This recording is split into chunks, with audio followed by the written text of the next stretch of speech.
요한계시록 묵상 35번째 시간입니다. 35번째니까 앞으로 오늘 지나고 5번 남았다는 이야기인데요. 그때까지 요한계시록이 다 끝날 겁니다. 여러분 잘 아시듯이 요한계시록은 모두 22장까지 돼 있죠. 지금 우리가 어디 와 있냐 하면 지난 시간까지 19장을 끝냈습니다. 19장 말씀까지 쭉 진행해 오면서 우리가 큰 이제 흐름을 이제 잡았어요. 특히 2악장이 어디서 시작되냐 하면 4장부터 시작이 돼요. 4장 5장에 사도 요한이 천상의 예배에 참여하고 또 어린 양이 두루마리를 받는 그 환상을 봅니다. 그리고 본격적으로 봉인 환상 시리즈가 6장 1절부터 시작이 되죠. 그래서 봉인 환상 시리즈, 또 나팔 환상 시리즈, 대접 환상 시리즈까지 3번의 이 7 시리즈가 쭉 진행이 됩니다. 그러면서 이제 끝부분에 오면 이제 적그리스도들이 등장을 하죠. 하늘에서 쫓겨 내려온 용의 모습을 한 사탄, 그 다음에 바다에서 육지에서 올라온 두 짐승들, 그리고 이들이 또 만들어내는 큰 음녀 바벨론 이야기, 또 그게 이제 망하는 이야기. 그러면서 이제 마지막 때의 이 아마겟돈 전쟁, 그래서 이 적그리스도들이 어떻게 체포되고 망하는지, 그를 따르던 사람들이 어떤 심판을 받게 되는지를 우리가 쭉 살펴보면서 왔습니다. 어제 우리가 묵상한 것이 죽은 자의 심판이었어요. 이 죽은 자의 심판으로 모든 심판은 다 끝납니다. 근데 여기까지 오면서 뭔가 빠진 게 있다, 그런 생각을 혹시라도 여러분 하셨을지 모르겠어요.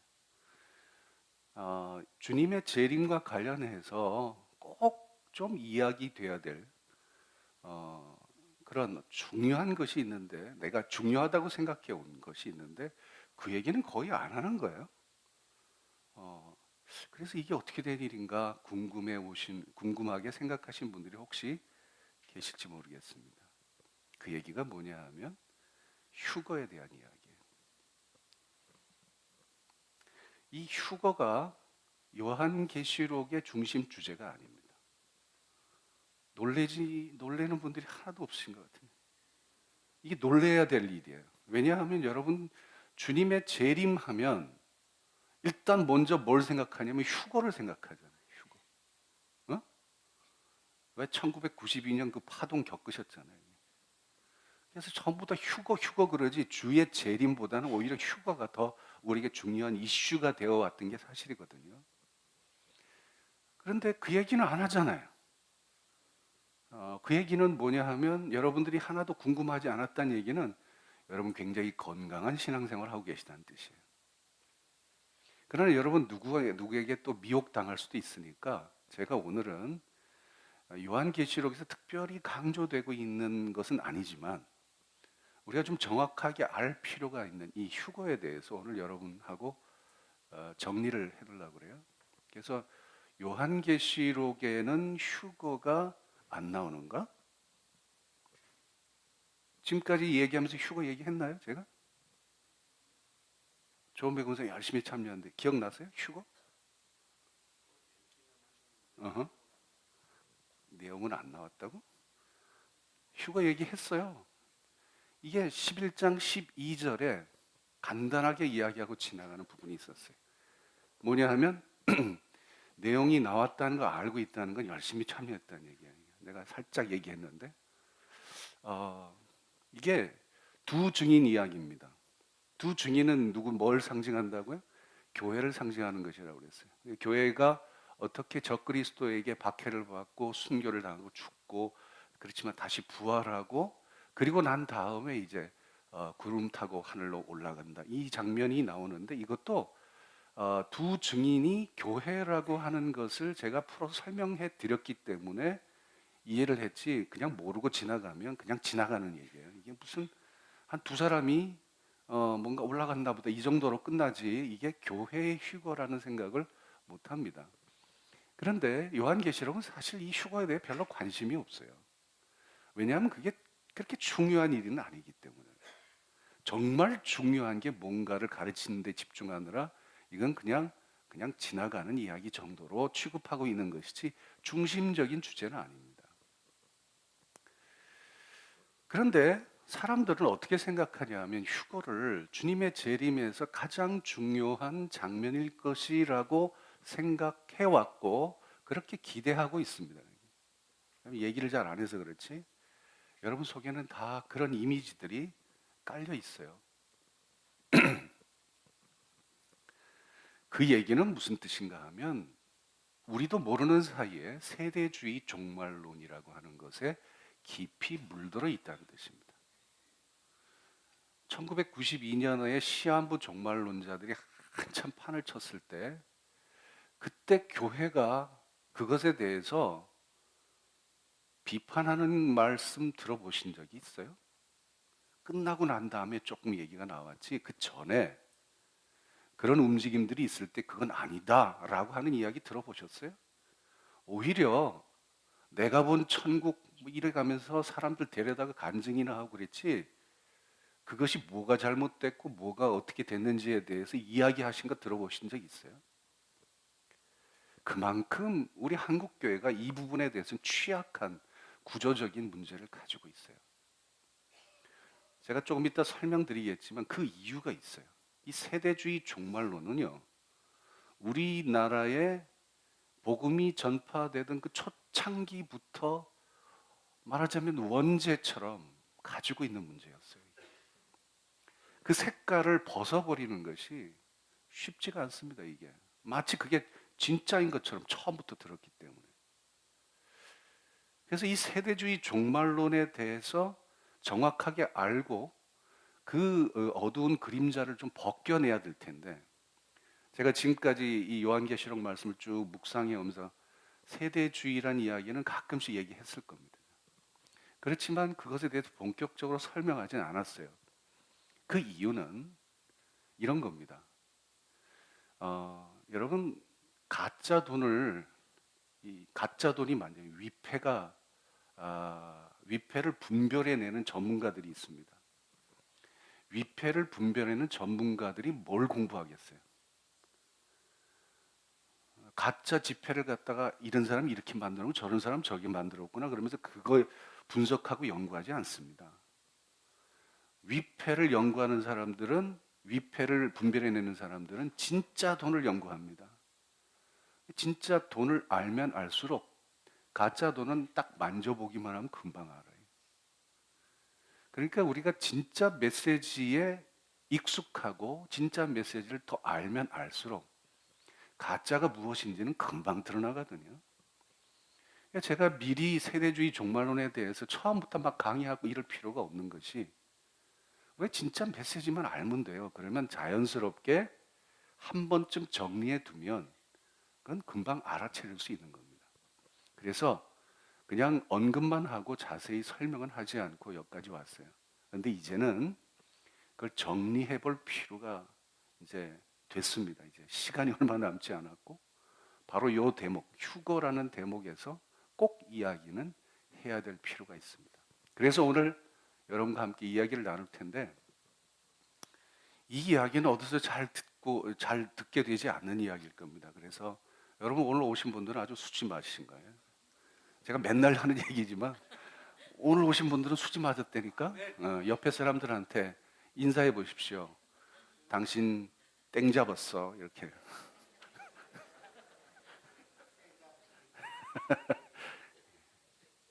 이 얘기는 어디서 잘 듣게 되지 못한 이야기일 거예요. 자, 한번 정리를 해드릴게요. 제가 이 세대주의 종말론을 우리가 극복하지 않으면 요한계시록의 메시지를 잘 읽어낼 수가 없습니다. 그동안 이 세대주의 종말론이 요한계시록의 그 해석에 마치 주류처럼 그렇게 인식되어 왔기 때문에 한 100, 한 50년 정도 그런 역사가 있어서 그것을 벗겨내는 게 쉽지가 않고요. 그렇지만 이거 벗겨내지 않고서는 진짜 요한계시록이 이야기해 주려는 메시지를 우리가 읽을 수가 없어요. 그래서 이 부분은 우리가 좀 시간이 들더라도 꼭 한번 정리해 볼 필요가 있겠다는 것입니다. 결론적으로 먼저 말씀드리면 세대주의 정말로는 허구입니다. 허구. 성경적인 근거도 없고요. 그리고 그럴듯하긴 한데 가짜입니다. 그런데 왜 사람들이 거기에 매력을 느끼고 거기에 몰두하게 될까? 그거는 이제 이유가 있죠. 지나다 보면 이제 알게 될 겁니다. 자, 세대주의 종말론이 어떻게 시작되었는가 이야기할 때 우리는 존 넬슨 다비라는 사람을 이야기하지 않을 수 없습니다. 이 사람이 세대주의 종말론의 창시자입니다. 세대주의라고 하는 것을 만든 사람이, 이 사람은 영국 사람인데요. 존 웨슬리, 우리 요한 웨슬리 목사님처럼 성공의 신부였어요. 이때가 1800년 태어났으니까 성공의 신부였는데 나름 아주 샤프하고 또 말씀도 잘 전하는 성공적인 그런 목회를 하시던 분이었어요. 그런데 이 성공회가 이제는 타락했다, 여기엔 희망이 없다, 이 사람은 이렇게 생각하고 거기를 떠납니다. 그래서 어딜 가냐 하면 Plymouth Brethren Community라고, 이게 굉장히 편협하고 배타적인 그런 그룹인데요. 그래서 형제교회 운동에 들어가게 됩니다. 그런데 이 이제 아주 극단적인 기존 교회를 아주 그냥 비판하고 그리고 새로운 어떤 공동체를 만들어야 된다, 이제 그런 쪽으로 이 사람이 이제 필이 꽂혀가지고 거기에 들어가는데 그 안에서 이 소위 말하는 세대주의라는 그런 신학적인 체계를 갖추게 되는데 그 신학적인 체계의 하이라이트는 종말론에 있었습니다. 이 세대주의라는 말부터 조금 이해를 하실 필요가 있는데 세대주의를 영어로는 dispensationalism 이렇게 얘기를 합니다. 여기서 dispensation이라는 말이 중요한데요. 세대주의는 말 그대로 여러분 이제 짐작하시듯이 세대가 있다는 얘기죠. 지금까지 성경의 역사를 7세대로 구분을 합니다. 구약 성경이 5세대고요. 지금 우리가 어느 세대를 살고 있느냐? 은혜의 시대를 살고 있다. 그리고 앞으로 올 시대가 하나 있는데 그게 천년왕국 시대다. 이렇게 이제 7개로 나눠 놓고 각 시대마다 하나님께서는 다른 구원의 길을 시해하셨다. 시해 주셨다는 얘기인데 시해라는 말이 dispensation이라는 말입니다. 그래서 각 시대마다 예를 들어 가지고 두 번째 시대가 양심 시대인데 양심 시대에는 어떤 사람들이 구원받느냐? 양심적으로 산 사람들이 구원받는다. 그 다음에 한 5번째쯤 가면 율법 시대가 나오는데 율법 시대는 어떤 사람들이 구원받느냐? 율법을 지키는 사람이 구원받는다. 뭐 이런 식으로. 그럼 은혜 시대는 어떤 사람이 구원받아요? 그죠? 율법 시대가 지났기 때문에 율법 지킬 필요 없다. 그저 믿고 은혜 받으면 되는 거다. 뭐 이런 식으로 가르치는 겁니다. 그래서 이 율법과 은혜를 갖다가 굉장히 지금은 대립되는 개념으로 보고 있고 서로 원수처럼 생각하게 만들고 그래서 율법이 가치 없는 것으로 가르치다 보니까 소위 말하는 그런 뭐라 그럴까요? 그걸 뭐라고 그러죠? 이게 말이 표현이 잘 안 되는데 하여튼 그런 쪽으로 가게 됐어요. 우리 한국 교회가 가지고 있는 근본적인 속성이 그렇습니다. 율법하고 은혜를 자꾸 대립하는 개념으로 보는 거죠. 그래서 율법을 무가치한 것이라고 가르치는 사람들이 굉장히 많고요. 그 이유가 바로 이 세대주의의 영향을 받았기 때문에 그렇습니다. 자, 그러면 이제 이 사람들이 가지고 있는 이 세대주의 종말론에 대해서 이제 이 이야기를 해야 될 텐데, 이 다비가 1900년대 후반에 죽었는데, 이 자기 말년에 제일 열심히 했던 게 이제 미국에 가가지고 자기 이 사상을 전파하는 거예요. 교회마다 찾아가서 교회론 가르치고 종말론 가르치고 그랬는데 미국 교회가 그렇게 호락호락한 교회는 아니죠. 그래서 이 극단적인 이런 교회론에 대해서는 다 거부합니다. 그런데 종말론에는 다들 심취하게 됐어요. 특히 미국 보수주의 교회를 중심으로 해서 종말론을 이야기할 때 이제는 다비주의, 세대주의를 또 다른 말로 다비주의라고 얘기합니다. 다비의 이론이기 때문에 이 다비의 이론을 따르는 사람들이 굉장히 많이 늘게 되었어요. 그래서 미국에서 이 보수주의 교회, 다행스럽게 우리 감리교회는 거기서 빠져 있었습니다. 주로 어떤 교단이 여기에 심취해 있었냐면 침례교회 그리고 장로교회가 이 다비주의의 종말론에 빠져 있었어요. 그리고 이 당시 19세기 말에 이 다비주의가 종말론의 대세로 자리 잡은 이 시기에 훈련받은 선교사들이 세계 각국으로 흩어집니다. 그 중에 우리나라에 들어오신 분들이 다 이 다비주의, 이 세대주의의 종말론으로 무장한 사람들이 들어와요. 그러니 들어와서 뭘 가르치겠어요? 이거 가르치죠. 그러니까 우리 한국 교회는 선교 초창기부터 이 세대주의 종말론으로 들어온 거예요. 그래가지고 그것이 마치 정설인 것처럼 돼버린 거죠. 그래서 처음부터 그걸 훈련받은 거예요. 처음부터.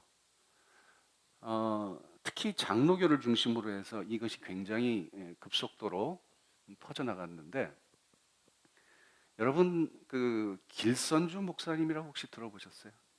굉장히 장로교에서는 유망하신 목사님입니다. 평양신학교의 제1기 졸업생이시고요.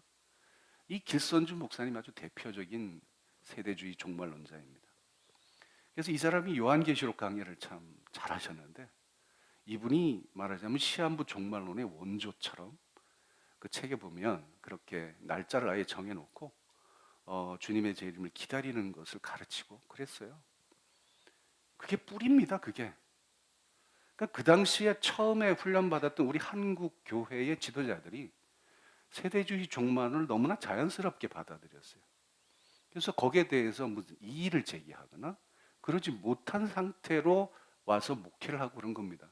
여러분 1992년도에 시한부 종말론자들은 바로 여기에 뿌리를 내리고 있는 거예요. 이 뿌리에서 자라난 거예요. 왜 그 당시 한국 교회의 목사님들이 이것에 대해서 강력하게 저지하지 못했느냐? 자들도 똑같은 거예요, 사실은. 그 사람 조금 나갔다고 생각할지 그것에 대해서 반대할 필요를 느끼지 못한 거죠. 그래서 그러다 보니까 그게 골마 터져버린 거죠. 지금도 여러분, 지금도 그 1992년도 파동을 겪은 이후에도 여전히 이 세대주의 종말론은 살아있고 여전히 시한부 종말론들이 숨어 있습니다. 또 이제 날짜 잡고 나올지 모르겠어요.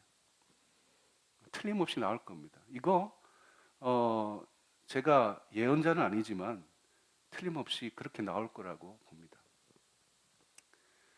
미국 선교사들을 통해서 우리나라에 자연스럽게 이것이 소개되고 그것이 마치 정설로 받아들여진 역사적인 배경이 있다는 것이고요. 그러면 이 세대주의 종말론의 그 주장이 뭐냐 이런 겁니다. 이게 중요한 거죠. 오늘 우리가 정리를 해볼 필요가 있는 게 이 사람들은 이렇게 얘기를 합니다. 소위 말하는 이중 재림설을 주장을 해요. 주님께서 재림을 두 번 하신다 이 얘기입니다. 첫 번째는 공중으로 재림하신대요. 그러니까 구름 타고 오신다고 했을 때 공중으로 재림하시니까 또 비밀리에 재림하신답니다. 그러니까 비밀리에 오시는 주님을 교회는 또 비밀리에 가서 만나야 될 거 아니에요. 그래서 이게 비밀 휴거를 주장합니다. 휴거는 이 사람들이 말하는 휴거는 비밀 휴거입니다. 다 가는 거 아니에요. 그것도 선택받은 몇몇 사람들만 가는 거지. 그래가면서 모여가지고 지들끼리 했잖아요. 다들 옆 사람들 다 보고 텔레비전 다 뉴스가 나왔지만 지들끼리 가게 되나 어디? 비밀 휴거를 주장을 해요. 그 다음에 이 공중에서 주님의 재림을 영접한 사람들이 7년 동안 그 공중에서 혼인잔치를 벌인대요. 그게 공중이 어딜까 궁금하긴 해. 7년 동안 혼인잔치를 하려면 밥도 먹어야 되고 그럴 텐데 어떻게 먹을까 궁중에서 궁금하긴 해. 그런데 혼인잔치를 벌리는 동안 이 지상에서는 7년 대환란이 벌어진다는 얘기예요. 그래서 휴거되지 않으면 아주 죽어야 되는 거죠. 이게 고통스럽게 살아야 되는 거예요. 그래서 이 7년 대환란을 다 겪고 난 다음에 죽을 사람 죽고 회개할 사람 회개하고 그러면 주님이 다시 한번 공중에서 휴거된 사람들, 이 성도들과 같이 지내다가 다시 한번 지상에 재림한다. 이게 두 번째 재림. 이때는 공개적으로 재림한다는 거예요.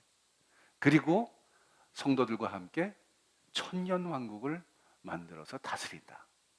이 천년 왕국도 이 세대주의 종말론에서는 이 사람들은 유대인들이 회개하고 돌아와서 천년 왕국 만든다고 생각하는 사람들이에요. 그래서 이스라엘이 회복돼야 된다고 주장하는 이야기를 요새 여러분 들으셨을 겁니다. 몇몇 선교단체에서 이스라엘 회복에 대해서 기치를 걸고 이 사람들이 회복되어야 주님이 재림하신다고 하는 이런 이야기를 가지고 떠들고 다니는데 이것도 다 세대주의 종말론의 영향을 받은 것이죠. 아무튼 여기에서 가장 중요한 키포인트는 뭐냐 하면 비밀 공중 재림이에요. 비밀리에 교회가 휴거된다고 하는 거예요. 여기서부터 세대주의 종말론이 출발합니다. 자, 문제는 뭐냐 하면 이게 성경적인 근거가 없다는 거예요.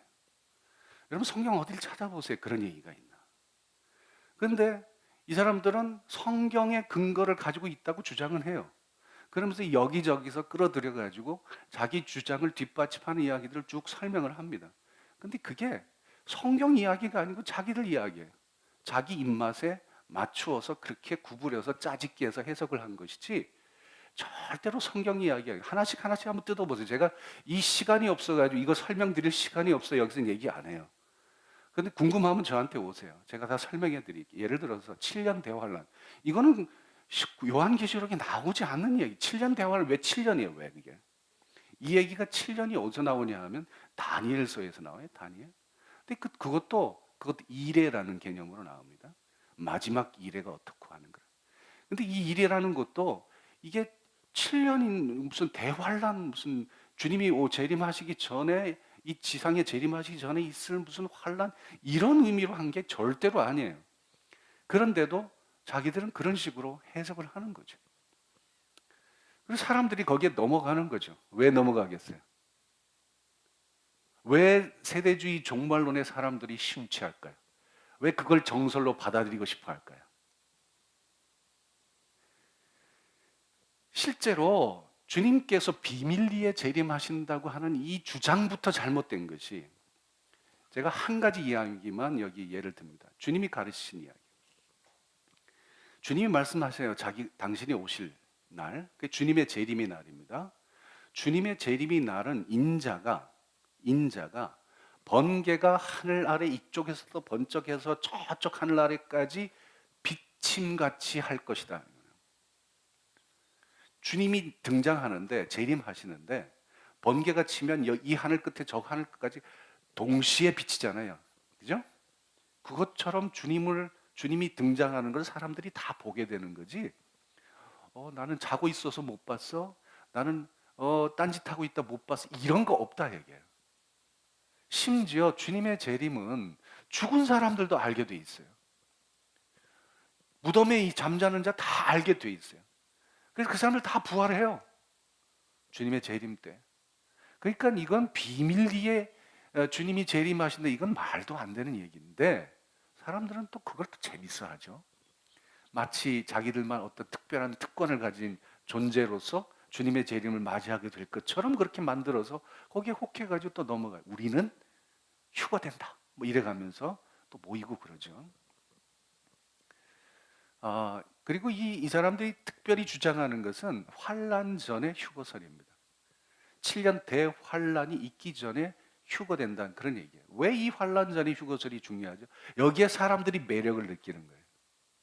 말 그대로 환란 당하기 전에 휴거되면 좋잖아요. 네? 7년 대환란 이 세상이 쫄딱 망하고 전부 다 그냥 아비규환이 될 텐데 그 전에 내가 휴거되면 얼마나 좋아요? 왜 좋아? 환란 당하지 않아도 좋으니까. 그러니까 이 환난을 모면하는 것이 복음이다. 그것이 하나님의 보호고 그것이 하나님의 은혜다. 그렇게 가르친 거예요. 그리고 사람들이 그걸 덥석 받은 거예요. 왜? 그게 좋으니까. 어? 천국 왜 갈라 그래요? 이 세상이 너무 힘들어서 가고 싶어 하잖아요. 그러니까 뭔가 믿음을 지키면서 믿음을 지키기 위해서 당하는 환난을 내가 어떻게 견뎌내고 이겨내느냐, 여기에 신앙생활의 포커스가 맞춰지는 게 아니라 어떻게든 도망갈 구멍을 찾는 거예요. 그게 신앙이고 그게 복이고 그게 복음이다. 이렇게 사람들 가르치니까 와, 그리고 다들 몰려드는 거죠. 여러분 여기에 속아 넘어가지 마세요. 제가 성경 쭉 설명해 드릴 테지만 이게 얼마나 가짜인지 여러분 아셔야 돼요. 그런데 사실은 우리 마음속에 그런 생각이 있는 거예요. 좀 어려움 좀 피하고. 여러분 신앙생활하는 게 다 그렇잖아요. 문제 없이 살았으면 좋겠어요. 여러분 기도하는 거 보세요.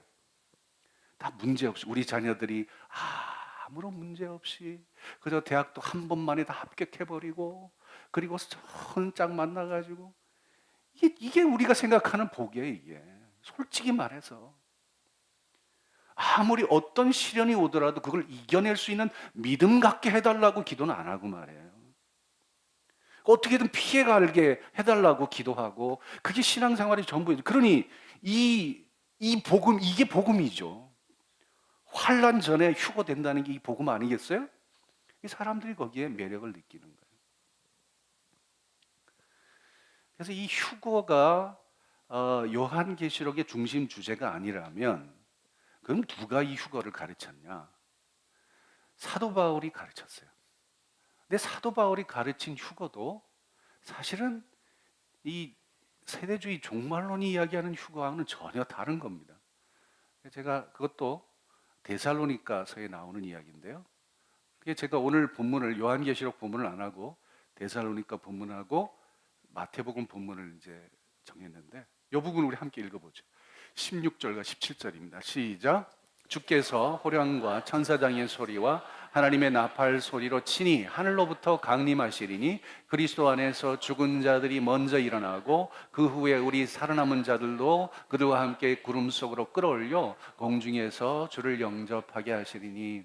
이게 주의 재림의 때에 대해서 궁금해하고 어떤 사람들은 주의 재림이 이미 일어났다고 생각하는 그런 사람들도 있고, 그래서 이 주의 재림과 관련돼서 혼란을 겪고 있는 데살로니가 교회를 향해서 사도 바울이 주님의 재림의 때는 이렇게 진행이 된다라는 걸 정확하게 가르쳐 준 내용입니다.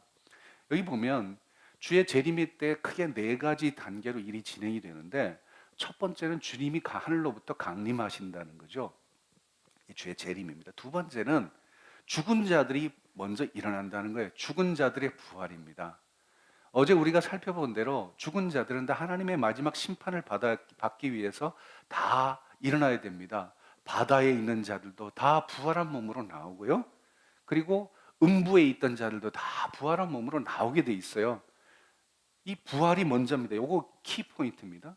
부활이 먼저입니다. 그러면 살아있는 사람은 어떻게 되죠? 죽은 사람 다 부활하면 살아있는 사람은 어떻게 돼요? 살아있는 사람도 부활의 몸으로 바뀌는 거예요. 살아있는 채 이게 아니에요. 부활의 몸으로 다 바뀌는 거예요. 그리고 죽은 사람도 부활했고요. 살아있는 사람도 부활의 몸으로 바뀌고요. 그리고 난 다음에 어떻게 되죠? 이 둘 중에서 구원받을 사람들이 그들과 함께, 살아남은 자들 그들과 함께 구름 속으로 끌어올리는 거예요. 이게 휴거입니다. 그럼 거기서 공중에서 주님을 영접합니다. 영접하는 거예요. 여러분, 영접하는 것은 그냥 만나서 반갑습니다, 이게 영접이지 거기서 주구장창 사는 게 영접이 아니죠.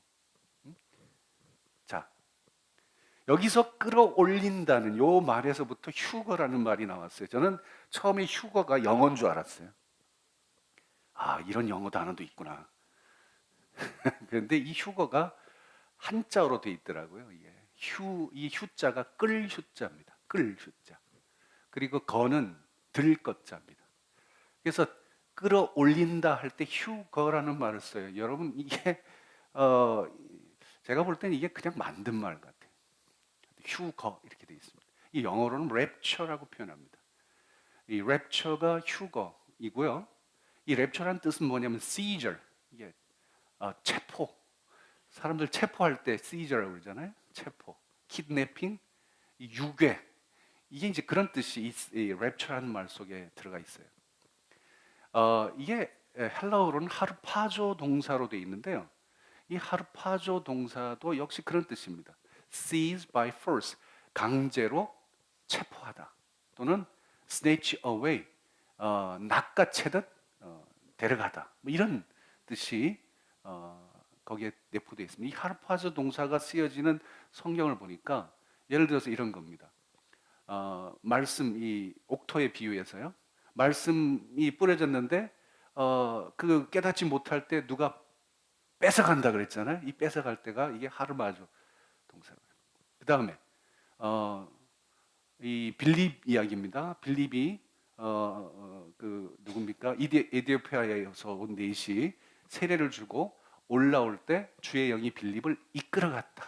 이것도 역시 그 뜻입니다. 그러니까 뭔가 어떤 외부적인 힘에 의해서 들어 올리는 거, 끌려가는 거, 이게 휴거라는 뜻입니다. 보세요. 죽은 자들이 먼저 일어나요. 그리고 난 다음에 살아남은 자들도 부활의 몸으로 바뀌고요. 그리고 그들과 함께 구름 속으로 끌어올리는 겁니다. 끌어올리는데 내가 막 날아가서 가는 게 아니라 끌어올리는 거니까 누가 끌어가는 거잖아요. 누가 끌어가겠어요? 제가 볼 때는 천사를 땅끝까지 다 보내서 모으라고 그러셨으니까 천사들이 나를 다 데리고 갈 것 같아요. 그래서 공중에서 주를 영접하게 되는 거죠. 그래서 휴거 사건을 여러분 뭐라고 이해하셨는데 부활의 몸으로 변화된 후에 일어난다는 것을 여러분 기억하셔야 됩니다. 이게 성경이 가르치며, 그러니까 다 부활한 몸이에요. 물론 모두 다 생명의 부활은 아니죠. 심판의 부활로 부활한 사람도 있지만 일단은 다 부활했어요. 산 사람도 부활의 몸으로 다 변했어요. 그러니까 그 얘기는 무슨 얘기냐면 더 이상 이 세상이 기존의 시스템으로 운영되지 못한다는 얘기입니다. 그때는 전혀 다른 세상이 돼버리는 거예요. 그래서 마치 여러분 영화를 보면은 랩처 영화를 보게 되면 막 비행기가 가다가 막 그냥 조종사가 휴거되는 바람에 가서 막 떨어지고 자동차가 막 갔다가 막 사고 나고 이런 이야기들은 재미있게 만들어진 이야기일 뿐이지 성경적인 이야기는 전혀 아닙니다. 다 부활한 몸이에요. 지금 다 기존 시스템이 작동하는 그런 거 아니에요. 그리고 이 공중이라고 하는 것은 영접하는 장소이지 그곳이 하나님의 나라가 이루어지는 곳이 아닙니다. 말하면 이 공중은 하늘도 아니고요. 하늘과 땅 사이에 있는 이 공간을 공중이라고 그럽니다. In the air라고 그러잖아요. 공중입니다, 이게.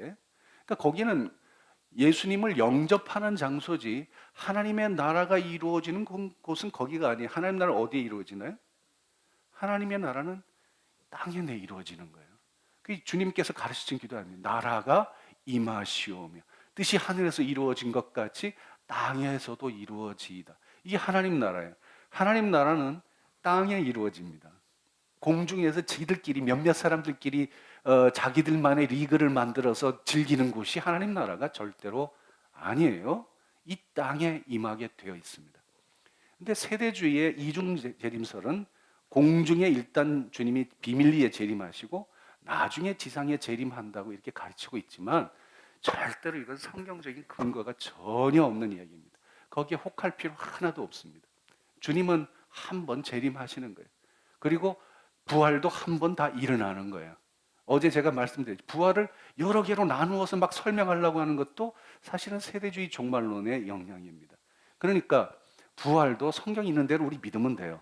주님이 재림하시고 다 부활하시고 그리고 구원받을 사람들은 주님 영접하고 그렇지 못할 사람들은 심판받고 그리고 또다시 새하늘과 새 땅이 이루어지고 그 다음에 이제 또 다른 어떤 세계가 펼쳐지는 이게 성경이 가르치는 그림이지 거기에서 더 나갈 필요 하나도 없다. 자, 그러면 이 사람들이 세대주의 종말론자들이 이 휴거에 대해서 특별히 휴거를 이야기할 때 인용하는 주님의 가르침이 있어요. 주님이 어떻게 가르치셨냐면 이게 마태복음 본문이에요. 같이 읽어볼까요? 여기 시작. 그때 두 사람이 밭에 있음에 한 사람은 데려가고 한 사람은 버려둠을 당할 것이요 두 여자가 맷돌질을 하고 있음에 한 사람은 데려가고 한 사람은 버려둠을 당할 것이니라. 그러므로 깨어 있으라. 어느 날에 너희 주가 임할는지 너희가 알지 못함이니라. 이것만 딱 떼어놓고 보면 하나는 가고 하나는 남아 있고 이 휴거 맞네 이거 이렇게 되죠. 근데 이거 주님께서 그런 뜻으로 가르치신 거 절대로 아니에요. 잘 보세요. 이건 휴거에 대한 이야기가 아니라 주님이 재림하셨을 때 구원받을 자와 구원받지 못할 자에 대한 이야기입니다. 구원받을 자가 가는 곳은 구원 받지 못한 자가 못 간다 이 얘기예요. 여기서 분리가 일어나는 겁니다. 그동안은 노아 시대처럼 다 장가가면서 잘 먹고 잘 섞여서 잘 살았죠.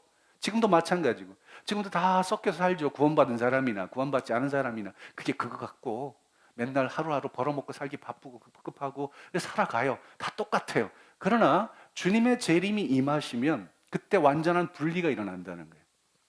한 사람은 믿음대로 산 사람들은 구원받아서 하나님 나라 들어가게 될 것이고 그렇지 못한 사람은 심판을 받고 불못에 던져지는 겁니다. 이 극열한 이 구분을 이야기하는 것이지 휴거의 상황을 얘기하는 게 절대로 아니에요. 이걸 여러분 정확하게 알고 계셔야 됩니다. 그래서 휴거에 대한 만들어진 영화가 지금까지 참 많이 있어요. 제가 예를 들어서 이게 랩처가 휴거라는 뜻이죠. 무슨 우주선이 나타난 것 같기도 하고, 그죠? 그런데 하여튼 이건 뭐냐 하면 사람들이 자동차 타고 가고 있다가 휴거돼서 올라가는 거야 이렇게. 휴거되면 휴거된 사람은 올라가겠지만 휴거 안 된 사람은 어떻게 돼? 예? 널브러서 이렇게 있는 거죠. 보면 이것도 또 다른 휴거 영화인데 보면은 휴거가 일어나면 비행기가 가다가 막 이렇게 떨어지고 자동차 막 파괴되고 뭐 난리가 나네 난리가 나. 왜? 휴거되니까 운전사가 사라져 버리면 어떻게 돼요? 이 사고 나게 돼 있죠. 그래서 부모하고 같이 이렇게 있었는데 부모가 딱 휴거가 돼 버렸어요. 그러면 애들은 졸지에 뭐가 돼? 고아가 되는 거예요. 네? 그래서 부부가 같이 있다가 남자가 휴거되면 아내는 뭐가 되는 거예요? 과부 되는 거지 뭐. 근데 과부보다는 호레비가 훨씬 많을 것 같아요. 그죠? 병건사님 호레비 혼자 남을 뻔했네요. 같이 손잡고 나왔으니 얼마나 다행이에요. 그런 거죠. 휴거를 자꾸 그런 식으로 만들어 버리는 거예요. 아주 이런 나이브한 그림도 있더라고요. 예수님이 이렇게 딱 오셨는데 여기 난리가 났어요. 막 사고가 나고 막 비행기 막 떨어지고 막. 근데 흰 옷을 입은 사람들이 휙 하고 이제 올라가는 거예요. 이게 휴거인가요, 여러분? 그냥 웃고 말아야 돼요. 이거 너무 심각하게 생각하지 마세요. 여러분, 제가 아까 휴거 전에 부활 사건이 있다고 제가 자꾸 누누이 말씀드렸잖아요. 부활 사건이 있다는 얘기는 죽은 사람이 다 살아났다는 얘기입니다. 여러분, 지금까지 창세 이후로 살다가 죽은 사람들은 이때 다 부활하는 거예요. 물론 구원받은 자로 부활하는 사람도 있지만 그렇지 못한 사람들 일단 다 부활하고 보는 거예요. 그럼 이 세상이 어떻게 되겠어요, 여러분? 지금 우리로도 지금 복잡해 죽겠는데, 에? 그때는 어떻게 되겠냐고요. 우리도 물론 부활의 몸으로 다 변화됩니다. 그러니까 더 이상 이때는 기존의 시스템, 이전 시스템으로 작동되는 세계가 아닙니다. 이건 이미 종말이에요, 종말. 역사의 종말입니다. 끝이에요, 이제는. 이제 새로운 일만 시작되는 것만 남았지, 이거 옛날처럼 생각해가지고 둘이 뭐 자동차 타고 갔는데 한 사람이 날아가고 한 사람은 남아서 사고 나고 고통당하고 이런 거? 이거는 성경에 나온 이야기도 아니고 그게 중요한 주제가 아니에요. 그게. 더 중요한 얘기는 우리는요, 휴거를 기다리고 있는 거 아니에요. 뭘 기다리고 있어요? 주님의 재림을 기다리고 있어요. 이거 분명하셔야 됩니다. 분명히 하셔야 돼요. 근데 마치 주의 재림이 휴거가 제일 중요한 장면이니까 우린 그것만 기다리고 있다고 이렇게 돼버리는 거예요. 그게. 그래서 이상한 신앙들을 만들어가는 거죠. 여러분, 우리는 주님의 재림을 기다리고 있는 거예요. 주님의 재림을 왜 기다려요? 당신이 약속하신 구원의 완성을 이루실 거니까. 하나님께서 태초에 이 세상을 만드실 때부터 가졌던 그 계획, 하나님의 나라가 완성될 것이니까 그걸 우리는 바라보고 주님의 재림을 기다리는 것이지, 어떻게 하면 이 세상의 고통을 빨리 피해서 도망갈 것이냐, 이것만 전전긍긍하고 휴거를 기다리는 게 아니라는 말이에요. 사람들은 거기에 다 속아 넘어갔단 말이에요. 지금까지 한 번도 교회에서 그거 가르치지 않았단 얘기예요. 이 세상에서 어떻게 빨리 도망갈 것이냐, 그것만 가르쳐 왔단 얘기예요. 그게 천국이었고요, 그게 구체화된 것이 사건이 휴거였다는 것이죠. 사람들이 거기에만 지금 매달려 있는 거예요. 내가 왜 여기 살고 있는데, 하나님이 이루어 가실 그 하나님의 목적이 뭔데, 이거는 안중에도 없어요. 어떻게 하면 빨리 도망가냐, 어떻게 하면 환난을 모면할 거냐, 여기에만 관심이 있는 거죠. 이게 바로 1992년도에 그 해프닝을 만들어낸 겁니다. 지금도 여전히 현재 진행형입니다. 성경이 가르치는 믿음은 그런 도망가는 믿음이 아니에요. 요한계시록 우리가 지금까지 쭉 말씀 묵상해 오면서 여러분 뭘 배우셨어요? 이기는 자가 되라고 배우셨잖아요. 이긴다는 게 뭔데요? 도망가는 사람이 이기는 건가요? 환난을 이겨내는 게 이기는 거죠. 그게 믿음 아니에요? 지금까지 계속 해온 말씀이 그거예요.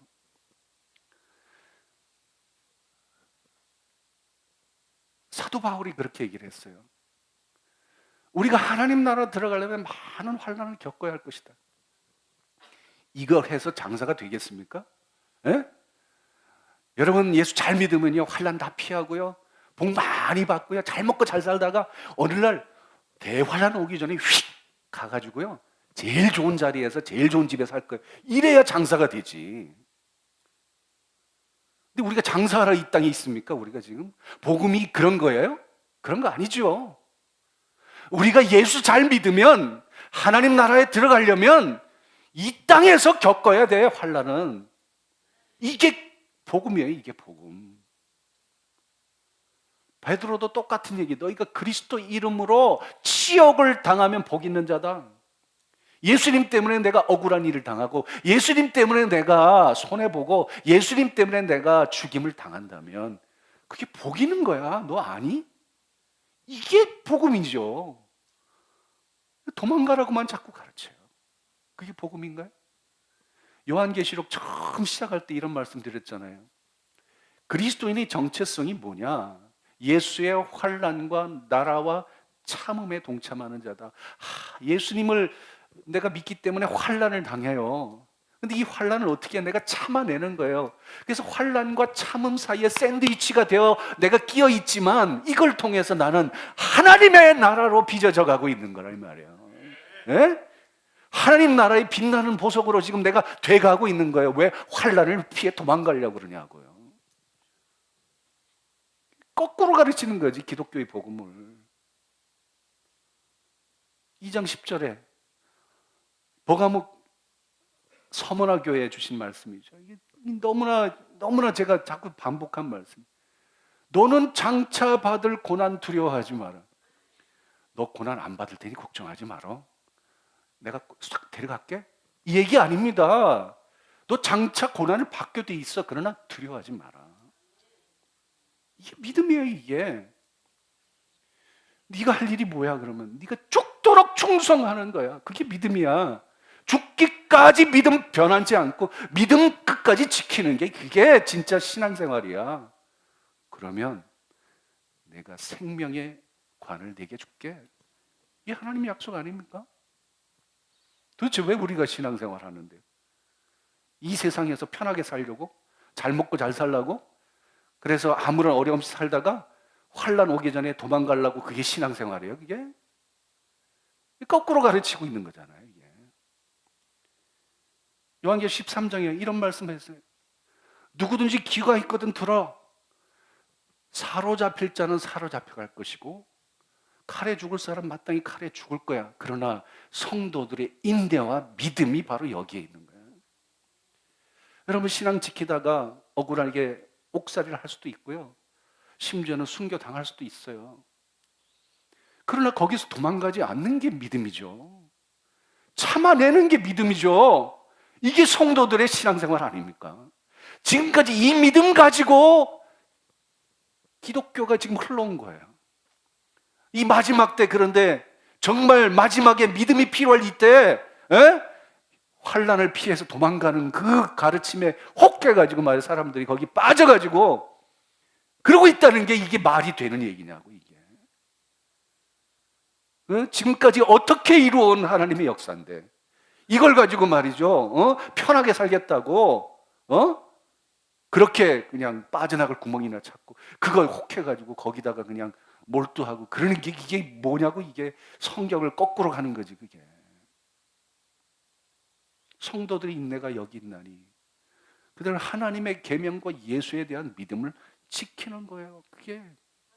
그것 때문에 손해를 보면 좀 어때? 그것 때문에 내가 순교를 당하면 어때? 그게 이 생명의 길인데. 그래서 내가 하나님 말씀 지키는 거고 예수에 대한 의리를 지키는 거고 믿음을 지키는 거지. 고난이 두려워서 도망가는 게 그게 믿음이라고 복음이라고 가르치는 것에 그냥 덥석 받아먹고 쫓아가는 게 그게 신앙이냐고요. 그게 제가 좀 너무 강하게 얘기하나요? 근데 제가 틀린 말 했습니까? 성경이 지금 틀린 말 하고 있어요? 미안해요. 이래서 우리 교회가 장사가 잘 안 되는 거예요, 이게. 여기 와 있는 사람들은 그런 의미에서 참 대단하신 분들인데 교회 장사가 안 돼요. 이런 메시지 가지고 무슨 장사를 하겠어요?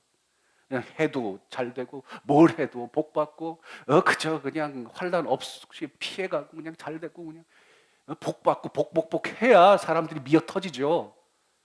지금도 나도 이렇게 메시지만 바꾸면 이 교회 차고 넘쳐. 이게 교회 건축해야 돼. 근데 그렇게 할 수가 없어요. 저는 왜 이게 진리인 걸 내가 아는데 이걸 어떻게 팔아넘겨요? 돈 몇 푼에.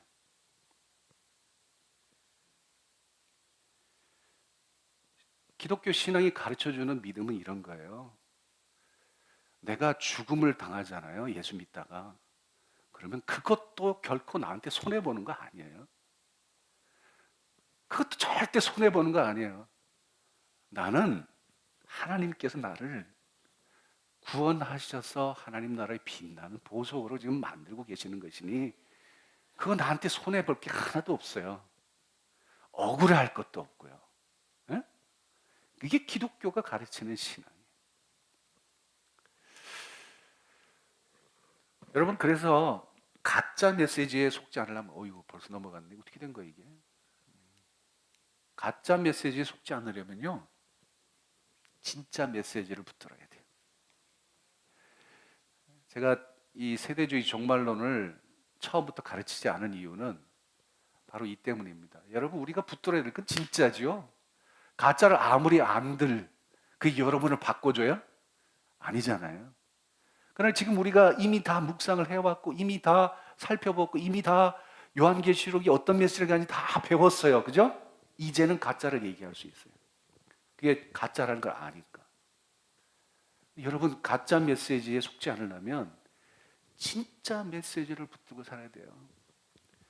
우리나라에 교회가 엄청 많이 있습니다. 교인들이 또 엄청 많이 있어요. 그러나 정말 그들이 진짜 메시지를 붙들고 신앙생활을 하고 있느냐? 이거는 퀘스천 마크예요. 정말 그럴까요? 물론 의심할 필요는 없지만 그렇지만 다른 사람 어떻게 됐든 간에 저와 여러분은 제대로 된 메시지 붙들고 살자고요.